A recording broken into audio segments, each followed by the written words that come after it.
সুপ্রিয় দর্শক, আসসালামু আলাইকুম। স্বাগত জানাচ্ছি আমি আলমগীর হোসেন। আপনাদেরকে একটি বিষয় আপনাদের অবগত করি।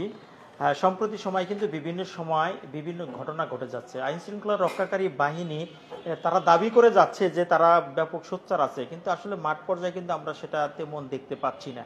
যার জন্য দিন দিন কিন্তু অনেক ধরনের অপহরণ এবং মারামারি, তারপর ছিনতাই, রাহাজানি, ব্যবসায়ীদেরকে আটক করে টাকা পয়সা নেওয়া ইত্যাদি এ ধরনের অসংখ্য ঘটনা কিন্তু দিন দিন ঘটেই যাচ্ছে এবং সেই ঘটনাগুলো কিন্তু আমরা প্রকাশ করছি। আমরা আজকে এমন একটি ঘটনা নিয়ে আপনাদের সাথে সংযুক্ত হয়েছে এবং কথা বলবো। একজন ব্যবসায়ী তিনি সুন্দরভাবে ব্যবসা পরিচালনা করে যাচ্ছেন, কিন্তু তাকে ডেকে নিয়ে গিয়ে আটকিয়ে তার কাছ থেকে সাদা চেকে স্বাক্ষর নেওয়া এবং স্ট্যাম্পে স্বাক্ষর নেওয়া নিয়ে তারপরে তাকে ছেড়ে দেয়। রাত্রি 10টা থেকে রাত্রি 3টা পর্যন্ত চলে এই তাণ্ডব। এই টোটাল এই সময়ের ভিতরে আসলে সেদিন কি ঘটনা ঘটছিল, এই ব্যবসায়ীর সাথে কি ঘটনা ঘটছিল, চলুন আমরা সেই সরাসরি ব্যবসায়ীর মুখ থেকে আমরা শুনে আসি। যার সাথে কথা বলবো তিনি তৌহিদুল ইসলাম রিপন, যার বাড়ি হলো আপনার গোপালপুরে, গ্রাম চিলাবাড়ি, ডাকঘর বরুরিয়া। জনাব তৌহিদুল ইসলাম, আপনি কি তৌহিদুল ইসলাম রিপন? কি হয়েছিল আপনার সাথে, কি হয়েছিল সেদিনকার ঘটনাটা, কি হয়েছিল যেদিন আপনাকে বললেন যে ডেকে নিয়ে, কি হয়েছিল ওই দিনকে একটু বলেন তো আমাদেরকে। আমি বাজার করতেছি, বাজার করার মুহূর্তে রাত্রি 10টার মতো বাজে। কোথায় বাজার করতে গেছেন? মধুপুর। কোথায় বাজার? কাঁচা বাজার। হ্যাঁ, কাঁচা বাজার। ওই জায়গার থেকে মানে বাজারটা শুরু করব, এই মুহূর্তে পিছন থেকে যাই আমাকে ডাক দেওয়ার পরে যখন বলে যে চলেন, আমি না চলবো মানে আমি এখন বাজার করবো, কোনো বাজার টাজার লাগবে না, আমার সাথে চলেন। আয় না, এইভাবে তর্ক বিতর্ক করতে করতে অনেক লোকজন আসে, পরে একমতো আমাকে কলারে ধরে টান দেয়, টান দিয়ে জোরপূর্বক ভাবে বাস স্ট্যান্ডের ভিতরে বিআরটিসি কাউন্টার মোহাম্মদ মিনজুর রহমান নান্নুর ঘরে। আপনি যে বাজার করতেছিলেন, বাজার করতে সময় পিছন থেকে ডেকে কে ডেকে নিয়ে গেল আপনাকে? এই মধুপুর থানার আড়ালিয়া গ্রামের মোহাম্মদ শামীম ও দেলোয়ার, এরা দুইজন, আর এদের সাথে আরো সাঙ্গবাঙ্গ ছিল, এগুলো আমি চিনি না। কিন্তু ঘরে নেওয়ার পরে অনেক গালাগালি, অনেক কিছু, পরে তার ঘুষি দেয়, কানের ভিতরে ঘুষি দেয়, দেহাইরা বলে যে 20 লক্ষ টাকা দিতে হবে। এই মুহূর্তে তোর খারাপ ভাষায় কথা বলে, এই মুহূর্তে তোর কে আছে এখন নিয়ে আয়, টাকা পয়সা দিয়ে তোরে ছাড়াই নিয়ে যাবো, না হলে তোরে একবারে জীবনে তোরে হারাই ফেলবো, শেষ করে ফেলবো, এইভাবে অনেক গালাগালি পারে। পরে এইভাবে অনেক সময় চলা পরে আমি দেশকুল না পাইয়া আমি আমার আম্মার কাছে ফোন দিই। তখন আম্মা আমার ছোট ভাই নিয়ে আসে, তখন রাত্রি আনুমানিক 12:30। আসার পরে তাদেরকেও অকথ্য ভাষা গালাগালি করে, এবং কি ছোট ভাই আমার পর্যন্ত আসার আগেই বাহিরের থেকেই 30 থেকে 40 জন পোলাপান ওরে আঁকড়ায় ধরে, ধরার পরে ওর কাছ থেকে নগদ 10,000 টাকা নিয়ে নেয়। তারপরে আমার কাছে যায়, মানে নগদ 10,000 টাকা বললেন? ওই যেখানে আপনাকে আটকাইছে, জি জি, ওই জায়গায় আপনার ছোট ভাইয়ের কাছে 10,000 টাকা নিয়ে 10,000 টাকা নগদ নিয়ে যায়। হ্যাঁ, এটা নিল কারা কারা? টাকাটা নিছে জাহাঙ্গীর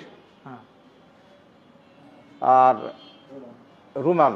হ্যাঁ, নিল জাহাঙ্গীর, রুমান নিল। তারপরে বাদ বাকি ওই 20 লক্ষ, তারপরে 15 লক্ষ, এইভাবে তারাই মানে ই করতেছে, ডিসকাস করতেছে কত টাকা নিবে, কত টাকা ই করবে, আলোচনা করতেছে। পরে 10 লক্ষ, পরে লাস্টে আসলো 6 লক্ষ টাকা। 6 লক্ষ টাকা, 1 লক্ষ টাকা মানে এখন নগদ দিয়া এই জায়গার থেকে আমারে মুক্ত করে নিতে হবে। আমার আম্মা অনেক আগতি মিনতি করার পরে কোনোভাবেই সম্ভব না, পরে সময় নিল, ঠিক আছে, পরের দিন 2টা মানে 4 তারিখ দুপুর 2টা পর্যন্ত ওই জাহাঙ্গীর যে ওনার নাম্বার দিয়ে দিল, এই নাম্বারে যোগাযোগ করে টাকা তারা নেবে। কিন্তু 2টা যখন বাজা যায়, কারণ আমি এমনিতে আতঙ্কে, পরে আমি আমার ছোট ভাইরে ফোন দিলাম, ও বলতেছে হ্যাঁ ফোন টোন দিতেছে টাকার জন্য। আমি ভয়ে বাসার থেকে বের হইতেছি না, কারণ এই টাকা তো মানে আমাদের সাথে ওদের কোনো লেনদেন নাই, ওরা আমাদের কাছে কোনো টাকা পয়সা পাবে না, কাজে আমরা ওদের কিসের টাকা দিব। কিন্তু জীবন বাঁচানোর রক্ষাতে আমার মা এবং ছোট ভাই ওই জায়গায় 3টা স্ট্যাম্পে এবং একটা ব্ল্যাঙ্ক চেকে স্বাক্ষর করাইয়া পরে ওই জায়গা থেকে আমাকে রাত্রি 3:30 বাজে মুক্ত করে নিয়ে আসে। আপনাকে মুক্ত করে নিয়ে আসে আপনার মা এবং আপনার ভাই জি। রাত্রে 3:30টার সময়। 3:30 বাজে। শর্ত দিল কি ওই ব্লাঙ্ক চেকে স্বাক্ষর আর কি স্ট্যাম্প। স্ট্যাম্প। কয়টা স্ট্যাম্পে স্বাক্ষর দিয়েছেন? 3টা 100 টাকার স্ট্যাম্প আর একটা খালি ব্ল্যাঙ্ক চেক। ওই জায়গায় উপস্থিত কে কে ছিল? ওই জায়গায় আমার মা, আমার ছোট ভাই এবং কি ওদের ওরা কয়জন ছিল যারা আপনাকে নিয়ে গেছে, ঢাকায় নিয়ে গেছে? ওরা সব সহ ওরা কয়জন ছিল? ওরা 30-40 জন। 30-40 জন ছিল। জি। তা আপনি জিজ্ঞেস করলেন না যে আমরা তোমরা কিসের টাকা আমার কাছে চাও? সে ওরা আমাকে বলতেছে আমরা বিদেশ যাওয়ার জন্য টাকা দিয়েছিলাম, টাকাটা আমার কাছে তো কোনো টাকা পয়সা দেওয়া নাই, টাকা দিয়েছে গোপালপুরে আব্বাসের কাছে। সে বলতেছে এখন আমরা আব্বাস চিনি না, আপনি সাথে ছিলেন, মাধ্যম ছিলেন, টাকাটা আপনার দিতে হবে, আপনি আব্বাসের কাছ থেকে টাকা উঠে নেন। না, অসম্ভব, আমি টাকা নিয়ে নাই, আমিও টাকা দিতেও পারবো না। এই বলে এই কথা বলতে গেলে তখন সে আমাকে মাথার ভিতরে ঘুষি মারে এবং কি কানের ভিতরে ঘুষি মারে। ওই পর্যন্তই আপনার কি করলো? জি। আপনার ছোট ভাই যে গেছিল, একটু আপনার ছোট ভাইয়ের কাছে ওই ইটা একটু দেন, ওই মাইক্রোফোনটা আপনার ছোট ভাইয়ের কাছে ওখানে একটু। হ্যাঁ হ্যাঁ, আপনি একটু বলেন তো ওই যে আপনার ভাই যে কথাটা বললো যে আপনার ভাইকে বাজার থেকে ডেকে নিয়ে যায় দেলোয়ার এবং শামীম, ডেকে নিয়ে যায়, আটকালো, আটকানোর পরে আপনার ভাই আপনাদেরকে ফোন দিচ্ছে, তারপর নাকি আপনারা গেছেন। আপনারা কিভাবে ফোনটা পেলেন আর কিভাবে গেলেন বলেন তো? আমার ভাই আমার আম্মুর নাম্বার ফোন দিচ্ছে রাত্রি 12টা 12:30টার দিকে। তখন আম্মু করতেছে, কান্নাকাটি করতেছে। পরে কান্নাকাটি করে আমার যে ডাকতেছে, ঘুমাই পড়ছি, ডাকতেছে যে এই ঘটনা। পরে অমনি আমি হুন্ডা নিয়ে আম্মুরে নিয়ে চলে আসি। আয়সা দেখি আমার ভাইকে একটি মানে মধুপুর বাস স্ট্যান্ডে বিআরটিসি কাউন্টারের ভিতরে আমার ভাইকে করে রাখছে, অবরুদ্ধ করে রাখছে। অবরুদ্ধ করে রাখছে। আমরা যাওয়ার সাথে সাথে আমাদেরকেও করতেছে, আমার মাকে গালাগালি করতেছে, আমাকে, আমার ভাইকেও। যাই সে দেখি ওনাকে অনেক করতেছে, টর্চারিং করতেছে। যাক, এক পর্যায়ে তাদের দাবি হলো আপনার 1 লাখ টাকা, 20 লাখ টাকা, 15 লাখ টাকা, 10 লাখ টাকা, এইভাবে শেষে তাড়াতাড়ি বসে শেষে 6 লক্ষ টাকা দাবি করে। এই 6 লক্ষ টাকা দিলে আপনার ছেলেকে বা আপনার ভাইকে আপনারা নিতে পারবেন। পরে বললাম ভাই আমরা তো কোনো আনি নাই, টাকা পয়সা নিয়ে আসি নাই, আমরা বিপদের খবর শুনে অমনি আইসা পড়ছি। আপনার এখানে আত্মীয় স্বজন আছে না, তাদের কাছে যান, তাদের কাছ থেকে টাকা নিয়ে আসেন, টাকা ছাড়া এখান থেকে করা হবে না, ছাড়া হবে না। যে এখানে আমার কোনো আত্মীয় স্বজন নাই। পরে এক ব্যক্তি বলতেছে যে আপনার বোনের বাসা এখানে আছে, তার কাছে বললাম যে আমার বোনের মেয়ে বিয়ে দিচ্ছে 10-15 দিন আগে, ওনার কাছে কোনো টাকা পয়সা নেই। শেষে ওনারা সিদ্ধান্ত নিয়ে বলে যে কর, 3টা স্ট্যাম্প নিয়ে, আর আমার ভাইকে বলতেছে চেক আছে, চেক নিয়ে আসে। পরে ভাই বলতেছে যে চেক আমার কাছে তো নাই। পরে ওনারা বলতেছে যে তাহলে তোর ছোট ভাইকে তোর বাসায় পাঠা চেক আনার জন্য। পরে আমি তাৎক্ষণিক তাদের চাপের মুখে পড়ে বাসায় যে চেক নিয়ে আসি। পরে চেকে আপনি বাসায় গেলেন কখন? তখন চেকের জন্য বাসায় কটার সময় গেলেন? রাত্রি 2:45 মিনিট। 2:45-এ আপনি ঘটনাস্থল থেকে বাসায় চেকের জন্য গেলেন? হ্যাঁ, বাসায় যেয়ে তারপরে বাসাতে পরে চেক আনি। চেক আনার পরে চেক নিল এখানে রোমান নামের এক ছেলে চেক নিল, তার হাতে দেখলাম 3টা স্ট্যাম্প। 3টা স্ট্যাম্পে আমার ভাইয়ের স্বাক্ষর নিল, চেকের স্বাক্ষর নিল। নেওয়ার পরে বলতেছে যে 6 লক্ষ যে টাকা, এখান থেকে আমাদেরকে নগদ টাকা এখানে কিছু দিয়ে দিতে হবে। তারা নগদ টাকা দাবি করলো 1 লক্ষ টাকা। পরে বললাম যে ভাই 1 লক্ষ টাকা এই মুহূর্তে আমাদের কাছে নাই। শেষে বললো যে 1 লক্ষ না, 50,000 টাকা আপাতত এখানে দিতে হবে, এখানে খরচপাতি আছে। হ্যাঁ, খরচপাতি আছে। পরে বললাম ভাই আমার কাছে 50,000 টাকা এই মুহূর্তে নেই, আপনাদেরকে টাকা দিতে হলে বাড়িতে দিতে হবে, বাড়িতে কোনো কিছু ক্ষতি করে আপনাদেরকে দিতে হবে, টাকা দিতে হবে। পরে না, টাকা ছেড়ে এখানে তোদেরকে ছাড়া হবো না। তখন হুমকি দিতেছে, 3টারে সহ কর, আটকা। তার মানে আমার ভাইকে আটকেছে, আমাদের সহ, আমার মাকে সহ করতে বলতেছে, আটকাতে বলতেছে। ওই মুহূর্তে এক লোক ওইখানে জাহাঙ্গীর নাম করে এক ছেলে আমাকে বাইরে ডাক দিনে বলে যে তো তোমার কাছে কোনো টাকা পয়সা আছে এই মুহূর্তে? পরে বললাম যে কিছু টাকা আছে। কত টাকা আছে আমিও জানি না, প্যান্টের পকেটে বার করলাম, ওখানে দেখি 10,000 না 12,000 টাকা। পরে এখান থেকে সে নগদ টাকা নিল 10,000 টাকা, নিয়ে বললো যে এই টাকাটা, ওই যে কালকে যে টাকাটা দিবে 50,000, ওই টাকা থেকে এটা যাবে, বাদ যাবে। পরে নগদ 10,000 টাকা ওইখানে জমা দিয়ে চেকে এবং কি ওই স্ট্যাম্পে স্বাক্ষর দেওয়ার পরে পরে আমাদেরকে ওইখান থেকে ছেড়ে দেয়। এই যে নগদ টাকা 10,000 দিলেন, চেকে স্বাক্ষর দিলেন, স্ট্যাম্পে স্বাক্ষর দিলেন, জি, জি। এগুলা দেওয়ার পরে আপনাদেরকে ছেড়ে দিল? জি জি। আর কি বলে দিল? বলে দিল মানে যে রাত্রে ছিল তার পরের দিন মানে 4 তারিখ তাদেরকে ওই 2টার আগে ওই বাদ বাকি যে টাকা চাইছে 1 লক্ষ টাকা, ওইখান থেকে 50,000 টাকা তাদেরকে 2টার আগে দিতে হবে। আর যে 5,50,000 টাকা এটা তারা আমাদেরকে সময় দিল 10 দিন। আমরা 10 দিনে বেশি সময় ছিলাম, 15 দিন ছিলাম, কিন্তু তারা কয় না 15 দিন দেওয়া যাবে না, 10 দিনের ভিতরে তোদেরকে টাকা পয়সা দিতে হবে। এই কথা বলে আপনারা স্বীকার করে পরে চলে আসলেন? জি জি। পরে চলে আসলেন? জি। প্রিয় দর্শক, আপনারা শুনলাম সেই রোমনের যে ভাই, সে আপনার নাম কি? স্বপন। স্বপন। রোমনের ভাই, রোমন না রিপন, সরি রিপন, রিপনের ভাই স্বপনের কাছ থেকে আমরা শুনলাম স্বপন রাত্রিবেলায় গিয়ে বাড়িতে থেকে চেক এবং বাজার থেকে স্ট্যাম্প কিনে নিয়ে এসে স্বাক্ষর করে 10,000 টাকা নগদ দিয়ে বাকি টাকার কথা প্রতিশ্রুতি দিয়ে সেখান থেকে তারা চলে আসে রিপনকে নিয়ে। এবং সেদিন চেক এবং ব্লাঙ্ক চেক নিয়ে এবং স্ট্যাম্প নিয়ে গেছিল রিপনের যে মা, তিনিও গেছিলেন। আমরা তার কাছ থেকে একটু শুনবো, রিপনের মায়ের কাছ থেকে একটু শুনবো। চাচি, এই যে আপনার 2 ছেলে বললো যে কথাগুলা, আপনার ছেলেকে রিপন আটকে রাখছিল, পরবর্তী আপনি এবং আপনার ছোট ছেলে স্বপন 2 জনে মিলে গিয়ে চেক এবং স্ট্যাম্পে স্বাক্ষর দিয়ে নিয়ে আসছেন, এটা কি সত্য কিনা? কি হয়েছিল একটু বলছেন আপনি? আমি আমারে ফোন দিছে, ও ই করে ওরে মারতাছে, টাস্টার শব্দ শোনা গেছে। তখন তো আমি ফোন পাইয়া চিক্কির ফাটতাছে, চিক্কির পাইলে আমার ছোট ছেলেরা ডাক দিলাম, তারা থেকে এই যে বিপনের বলে আটকাইছে।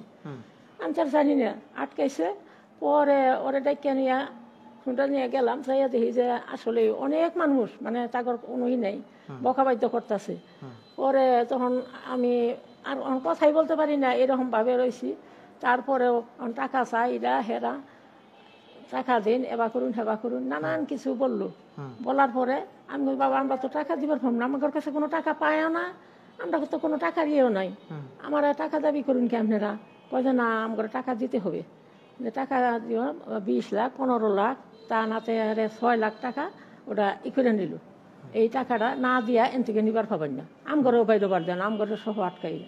একজনে এক এক কথা কইতাছে, মানে ওরা আটকাবো, ওরে মারবো, নানানটা কইতাছে, বাইর কর পাড়াইয়া মারমু, এবা হেবা অনেক কিছু বললো। বলার পরে আমিও তো কানতে আছি, খালি কানতে পরে ই করলাম, নিরুপায় হয়ে টাকা স্বীকার করলাম, নিরুপায় হয়ে টাকা স্বীকার করলাম।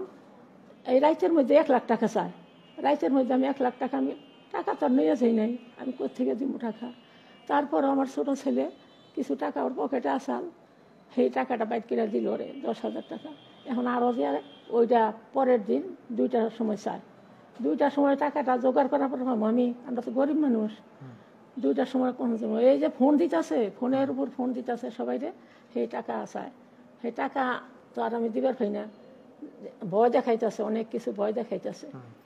ভয় দেখাইয়া তারপরে যেরকম করে আমি উদ্ধার করে নিয়ে এসি, আনার পরে আর কি করবো, মানে এইভাবে আপনার ছেলেকে উদ্ধার করে নিয়ে এলেন, রিপনকে উদ্ধার করে নিয়ে আসলেন এবং বললেন যে টাকা আমরা দিব, এত তারিখে টাকা দিব। অস্বীকার যদি করি তাইলে আর তাহলে ওখান থেকে আর আসতে দেন না, আসতে দেন না। 3 জন সহ আটকায়। আপনি কি চিনছেন 2-1 জনকে? চিনেন কি আপনি তাদেরকে?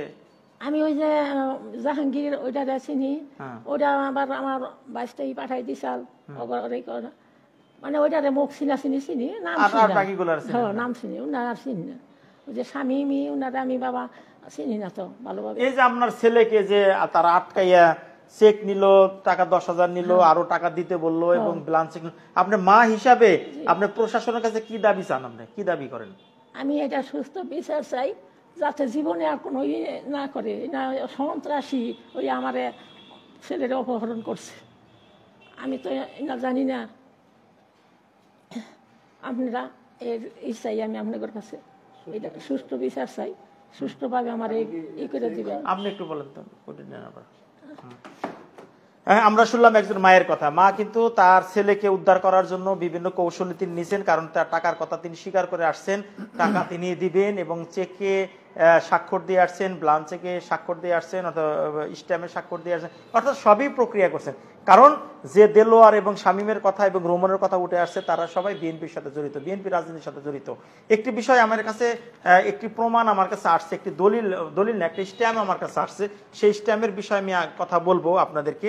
এই যে স্ট্যাম্প নিয়ে আসলে কি হয়েছিল সেদিন, আপনি ভাইয়ের যে স্ট্যাম্প, এনা তৌহিদুল ইসলাম রিপনের স্বাক্ষর দেখতেছি, এই স্ট্যাম্প সম্পর্কে আপনি জানেন কিছু?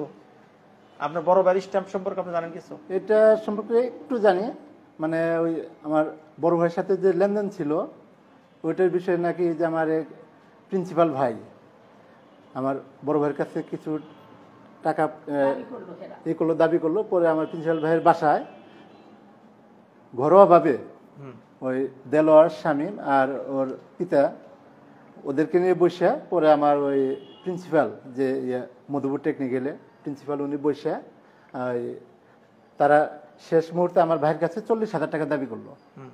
পরে এটা প্রিন্সিপাল আমাদেরকে করলো যে 40,000 টাকা দেন, দিয়ে ওই দেলোয়ার শামীমের কাছে যে এটা আছে স্ট্যাম্পটা আছে, তারা ওই স্ট্যাম্পটা আপনাদেরকে দেবে, ফেরত দেবে। হ্যাঁ। পরে আমরা প্রিন্সিপাল একটা সময় নিল যে এই সময়ের ভিতরে আপনারা টাকা নিয়ে আসবেন, ওই দ্বিতীয় পক্ষ থেকে ওরা স্ট্যাম্প নিয়ে আসবে।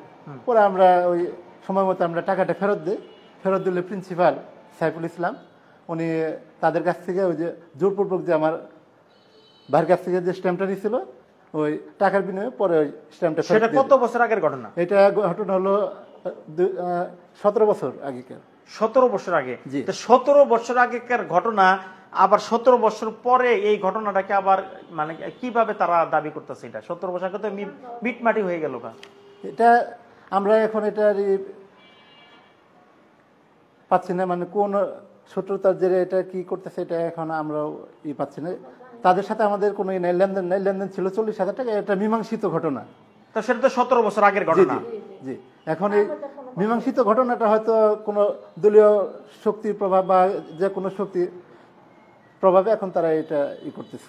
এই 17 বছরের মধ্যে কি আপনাদের কাছে কোনো টাকা পয়সা চাইতে? না, 17 বছর তাদের সাথে আমাদের কোনো লেনদেন হয় না, বা তারাও কখনো আমাদেরকে বলে নাই যে আপনাদের কাছে টাকা পাওয়া যায় বা আপনার ভাইয়ের কাছে টাকা পাওয়া যায়, টাকা দেন। তারা আমাদের 17 বছর আমাদের মানে কোনো কিছুই করে না, জানে না। ওই 17 বছর আগে যে সাইফুল প্রিন্সিপাল মীমাংসিত করার পরে তারা আমাদের কাছে কোনো অভিযোগ দেয় না, এবং টাকা দাবিও করে নাই কোনোদিন, দাবি করে নাই। না, ঠিক আছে। এই কথাটা আমরা আবার একটু রিপনের কাছ থেকে শুনবো। মাইকটা তার কাছে দেন একটু। রিপন, তৌহিদুল ইসলাম রিপনের কাছ থেকে শুনবো, কারণ যে স্ট্যাম্পটা আমার কাছে আসছে সেই স্ট্যাম্পটা 2008 সালের লেখা। কারণ এই স্ট্যাম্পটা তাকেও আটকিয়ে একটা সাদা স্ট্যাম্পে স্বাক্ষর নেওয়া হয়েছিল। পরবর্তীতে সেই স্ট্যাম্পের ভিতরে কিছু গদ লেখা হয়েছে, যে গদের ভিতরে 2,60,000 টাকার একটা অঙ্ক এখানে আমরা দেখতে পাচ্ছি। কিন্তু পরবর্তীতে 2,60,000 না, মাত্র 40,000 টাকার বিনিময়ে মধুপুর টেকনিক্যাল কলেজের প্রিন্সিপাল, তার নাম হলো কি সাইফুল ইসলাম, তার সহায়তায় স্ট্যাম্পটা উদ্ধার করা হয়। স্ট্যাম্প উদ্ধার করার পরে স্ট্যাম্পের ভিতরে গদ লেখা হয়, যেখানে যে গদগুলো সম্পূর্ণ মিথ্যা এবং বানোয়াট, এমনটা বলছিলেন রিপন, তিনি তার সংবাদ সম্মেলনে। এখন আমি সেই রিপনের কাছে, রিপন সাহেব, এই যে স্ট্যাম্পটা যে 2008 সালের যে স্ট্যাম্পটা আপনি উদ্ধার করলেন, উদ্ধার করার পরে এই বিগত 17 বছর আপনার কাছে কি এই প্রতিপক্ষগুলো কোনো টাকা পয়সা চাইতে আসছিল? না, আমার কাছে কেউ কোনো টাকা পয়সা চায় নাই। তাদের সাথে দেখা হয়েছে, তারা তাদের ভাবে চলছে, আমি আমার ভাবে চলছি। কোনোদিন কোনো কিছু বলে নাই যে আমি আপনার কাছে টাকা পাই, এরকম ধরনের কোনো কিছু বলে নাই। তাহলে 17 বছর পর হঠাৎ করে পুনরায় এবার আপনাকে ডাইকা নিয়ে সেই 17 বছর আগেকার টাকার অঙ্কটা নিয়ে আপনাকে কেন আটকাইলো? আপনি কি মনে করেন এটাকে? এই জিনিসটা আমি অন্যভাবে দেখতেছি, এটা যে দলীয় একটা প্রভাব বা সন্ত্রাসীর একটা যেহেতু প্রিন্সিপাল জিনিসটা মিট করছে, হয়তো ওই সময় ওরা জিনিসটা ওই ছিল আর কি, যে প্রিন্সিপাল এত কমে করে দিয়া মিট করে দিয়া রিপনের কাগজটা রিপনের ফেরত নিয়ে দিল। এই হিসাবে এখন দলীয় প্রভাব, দলীয় ক্ষমতা, ওই হিসাবে সে এই জিনিসটা করতে পারে এখন। মানে দলীয় প্রভাবটা খাটাইয়া করতে পারে। এখন তাহলে 17 বছর তারা টাকা দাবি করলো না কেন? কিন্তু 17 বছরের ভিতরে কোনো টাকা দাবি করে নাই, কোনো কেস মামলা মোকদ্দমা আমার নামে কোনো কিছু তারা করে নাই। কিছুই করে নাই কেন? না, এমনি স্বাভাবিকভাবে তখন চলতেছে। স্বাভাবিকভাবে চলতাম। তা আপনার কাছে কি মনে হয় যে এখন তারা দলীয় এই যে দেলোয়ার এবং কি বলে শামীম, এরা কি কোন রাজনীতির সাথে জড়িত না? এরা সরাসরি বিএনপির সাথে সম্পৃক্ত এখন। বিএনপির সাথে সম্পৃক্ত? জি। এটা বিএনপি করে কোথায়? ওই যে মধুপুরে না? না না, মধুপুর, এদের থানা মধুপুর, গ্রামের বাড়ি আড়ালিয়া, কিন্তু উপজেলা যে কোনো একটা পোস্ট আছে শামীম। শামীমের যে কোনো একটা পোস্ট আছে, বিএনপির কোনো পোস্টে থাকে সে? জি জি, পোস্টে থাকে। এবং আপনি মনে করতেছেন সেই দলীয় প্রভাব খাটাইয়া আপনার উপর নতুন করে আর ছাত্র দলের রুমান পিতা আব্দুল হামিদ ও শুনছি নাকি যে পৌর বিএনপির সভাপতি। এরা শুনছেন এরা সবাই বিএনপি রাজনীতির সাথে জড়িত? জি জি। তা আপনি এই যে আপনার কি বলার আছে? আপনি কি চাচ্ছেন? আপনি চাচ্ছেনটা কি? আমি চাচ্ছি জিনিসটা মীমাংসিত। আমার সাথে তাদের কোনো লেনদেন নাই, তারা আমার কাছে কোনো টাকা পয়সা পায় না। যা ছিল সব আমার ভাই প্রিন্সিপাল উভয় পক্ষ ডাক দিয়ে নিয়ে এটা মীমাংসা করে দিয়া। আমার খালি চেক ছিল, খালি স্ট্যাম্প ছিল, কিন্তু যখন স্ট্যাম্প ফেরত নেই তখন থেকে স্ট্যাম্পের ভিতরে অনেক কিছু লেখালেখি। পরে যাই হোক, এখন আর প্রিন্সিপাল বললো যে এখন আর কোনো কিছু না বাড়াইয়া যে জিনিস পর্ব শেষ করে দিছি এটা শেষ, এটা নিয়ে আর পুনরায় কোনো হবে না। পরে এখন আবার নতুন করে হঠাৎ করে যে এই ঘটনাটা ঘটলো, এটার আমি সুষ্ঠু অপহরণ এবং চাঁদা দাবি করছে 20 লক্ষ টাকা, এটা সুষ্ঠু বিচার চাই। আপনি কি আইনগত কোনো পদক্ষেপ নিছেন?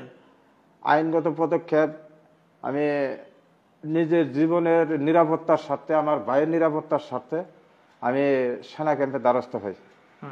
এবং তারা আমার অনেক কোন জায়গায়? মধুপুরের? মধুপুর কাকরাত বিএডিসি। হ্যাঁ হ্যাঁ, সেনা ক্যাম্পে দ্বারস্থ হন। তারপরে ওই জায়গায় আমি আমার ছোট ভাই এবং কি আমার আম্মারে নিয়ে যাই, আমরা তাদের শরণাপন্ন হই। তারা আমাদেরকে সার্বিক সহযোগিতা করতেছে এবং করে যাচ্ছে। মধুপুর থানায় কোনো অভিযোগ দিয়েছেন আপনি? মধুপুর থানার অভিযোগ দিয়েছি। প্রথম জিনিসটা অভিযোগ দিয়েছেন কিনা আপনি? হ্যাঁ, অভিযোগটা দিয়েছেন। অভিযোগের প্রেক্ষিতে পুলিশ তদন্ত করতে গেছিল? আসছিল? পুলিশ তদন্ত আসছিল? অভিযোগের ভিত্তিতে পুলিশ তদন্তে আসছিল। তদন্তে আসছিল। আমার ছোট ভাইয়ের সাথে ওই তদন্ত কর্মকর্তা উনি কথা বলছে। জি। আপনি কি এখন আতঙ্কে আছেন? জি জি, আমি এখন আতঙ্কে আছি। কেমন আতঙ্কে আছেন আপনি? আপনার বাড়িতে থাকবেন, আতঙ্ক কিসের? আতঙ্ক কিসের? কারণ এরা তো সন্ত্রাস। আমি যতই সেনা ক্যাম্পে আশ্রয় নিই না কেন, আমি রাস্তাঘাটে বাজার ঘাট প্লাস কোনো কিছু করতে পারি না ভয়ের ভিতরে, যে আবার নিয়ে জানি এখন কোনটার ভিতরে ফেলাই দেয়। আমাকে বলে আমি নাকি সন্ত্রাস, আওয়ামী লীগের সময় আমি সন্ত্রাস ছিলাম, চাঁদাবাজ ছিলাম, এইগুলা বইলা ওরা ফোকাস করছে। ফোকাস করার পরে যখন আমি ক্যাম্পে শরণাপন্ন হই, ক্যাম্পের থেকে এটা তদন্ত নিচ্ছে। আমি কোনো দল করি না, আমি কোনো দলের সাথে সম্পৃক্ত না, এবং কি আমার কোনো পদ পদবিও নাই। সবকিছু তারা প্রমাণ পাইয়া তারা আমাদের কাজে সার্বিক সহযোগিতা করে যাচ্ছে সেনা ক্যাম্পের থেকে। এই পর্যন্ত হয়ে রয়েছে এখন পর্যন্ত। জি। প্রিয় দর্শক, আপনারা শুনলেন রিপনের ভাই, রিপনের মা, তিনজনের কাছ থেকে আমরা পুরো ঘটনাটি শুনলাম। এখানে 17 বছর আগে একটা মীমাংসিত ঘটনা, 17 বছর, 2-1 বছর না, কিন্তু একটি যুগ পার হয়ে গেছে। 17 বছর আগেকার মীমাংসিত একটি ঘটনাটাকে কেন্দ্র করে বিএনপির দাপট দেখিয়ে এখন বিএনপির নামধারী কয়েকজন লোক, শামীম, দেলোয়ার এবং রোমন, এদের সাথে আরো 10, 15, 20 জন মিলে এই রিপনকে অপহরণ করে 20 লক্ষ টাকা চাঁদা দাবি, পরবর্তীতে 10 লাখ, তারপর 15 লাখ, তারপর আস্তে আস্তে লাস্টে 6 লাখ টাকা দিতে না পারলে রিপনকে দিয়েই বাড়িতে ফোন দেওয়া হয় এবং বাড়িতে থেকে তার ছোট ভাই এবং মা দুইজনে আসে চেক নিয়ে এবং আপনার সাদা স্ট্যাম্প নিয়ে। সাদা স্ট্যাম্পের ভিতরে স্বাক্ষর এবং চেক রেখে বাকি 6 লক্ষ টাকা দেওয়ার প্রতিশ্রুতি যখন তারা দেয়, তখন রিপনকে ছেড়ে দেয়। এই ছিল রিপনের ঘটনা। শুরুতে আমি বলছিলাম আইন শৃঙ্খলা রক্ষাকারী বাহিনী এখনো যদি তৎপর হয়, এ ধরনের সন্ত্রাসীদের বিরুদ্ধে রুখে দাঁড়ানো সম্ভব। আর বিএনপির রাজনীতির দলটাকে নাম ভাঙিয়ে যারা সুবিধা নিতে চাচ্ছে, কারণ আমরা একটি জিনিস কিন্তু বারবার দিচ্ছি, তারেক রহমান বারবার নির্দেশনা দিচ্ছে, কোনো নেতা কোনো কর্মী যদি দলের নাম ভাঙিয়ে কোনো অপকর্ম করে তার বিরুদ্ধে কঠোর থেকে কঠোর শাস্তিমূলক ব্যবস্থা নেওয়া হবে, কিন্তু তিনি নিচ্ছেনও। নেওয়ার পরেও বিএনপি এখনো সোজা হচ্ছে না।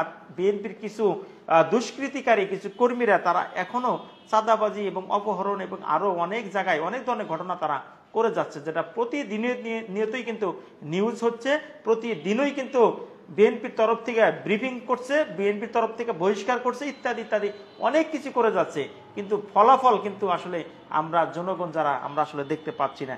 আমি বিনয়ের সাথে অনুরোধ করব, মধুপুর সেনা ক্যাম্প এবং মধুপুরের ওসি মহোদয়, আপনারা বিষয়টি তদন্ত করে প্রকৃত ঘটনার সাথে যারা জড়িত তাদের আইনগত ব্যবস্থা গ্রহণ করবেন এবং তাদের বিরুদ্ধে আইনত ব্যবস্থা নিয়ে দৃষ্টান্তমূলক শাস্তির ব্যবস্থা করবেন, এই আশা এবং প্রত্যাশা রেখে শেষ করছি। সবাই ভালো থাকবেন, নিরাপদে থাকবেন। আল্লাহ হাফেজ, আসসালামু আলাইকুম।